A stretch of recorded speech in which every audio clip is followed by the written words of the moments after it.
сделали этот проект регулярным, то есть он проводится как минимум 2 раза в год. Вот сейчас уже 5-й такой проект получается. Он стал таким предметно ориентированным.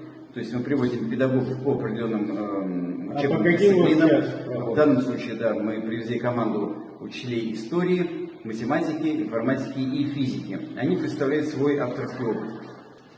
И вот эта двухдневная программа будет совмещать, получается, методические семинары, которые проводятся между педагогами, то есть коллеги делятся своим авторским опытом, и это будет комбинироваться с открытыми уроками, которые уже начались.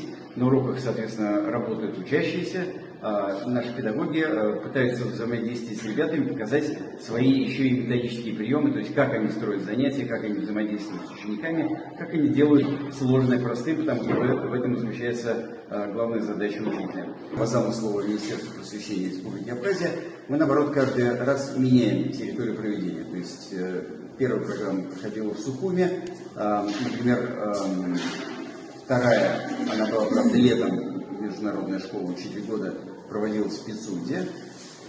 Вот полгода назад мы работали в Ачамчире, и сейчас в Гудаузе. То есть, по идее, ставится задача охватить разные регионы Абхазии, чтобы всех учителей познакомить с творческими работами, в данном случае учителей России.